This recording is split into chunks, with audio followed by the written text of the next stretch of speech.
उत्तरदा एकादशीच्या दिवशी भगवान श्री विष्णूंची विधिवत पूजा करून उपवास केल्याने व्यक्तीला संततीचे वरदान मिळते असे मानले जाते.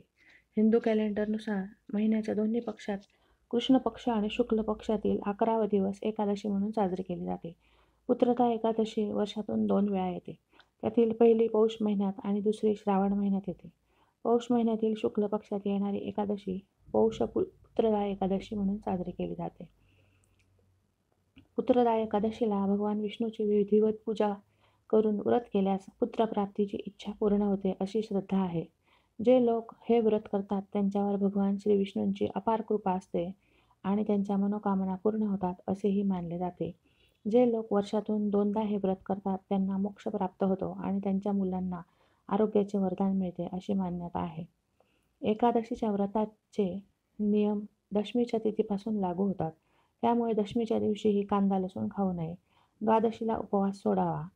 तेव्हा तुम्हाला एकादशीच्या व्रत करायचे असेल तर दशमीच्या दिवशी सूर्यास्तापूर्वी भोजन करावे.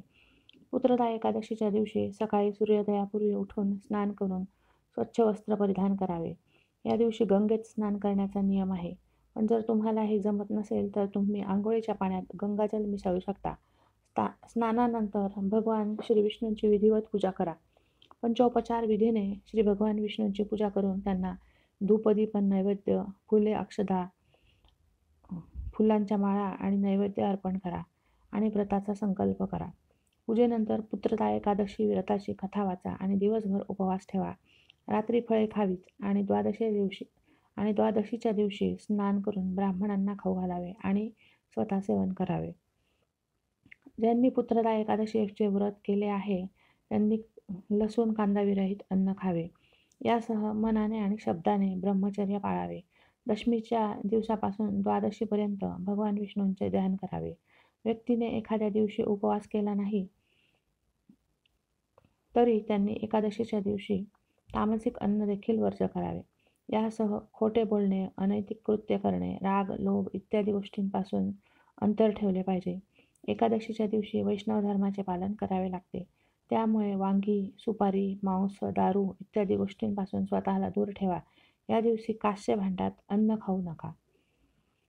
पुत्रदा एकादशीची व्रतकथा. पुराण काळात महिष्मतीपुरी नावाचा एक शांतिप्रिय, धर्मप्रिय असा राजा होता. त्याला मात्र स्वतःचे मूल नव्हते. मग त्याच्या शुभचिंतकांनी एक लोमेश ऋषीला याचे कारण विचारले. त्यांनी सांगितले की मागच्या जन्मी महिष्मतीपुरी राजा हा एक अत्याचारी, निर्दयी असा राजा होता. मागच्या जन्मी याच एकादशीच्या दिवशी तहानलेला हा राजा पाणी पिण्यासाठी एका जलाशयाजवळ पोचला. तेव्हा तिथे नुकतीच बाळंतीण झालेली गाय पाणी पिण्यासाठी आली होती. मात्र राजाने तिला तेथून हटकले. त्याच्या या दुष्कर्मामुळे तो या जन्मी पिता बनू शकणार नाही.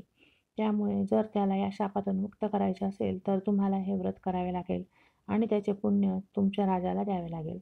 तरच त्यांना संतती प्राप्ती होईल. या ऋषीमुनींच्या निर्देशानुसार प्रजेसह राजाने सुद्धा हे व्रत केले.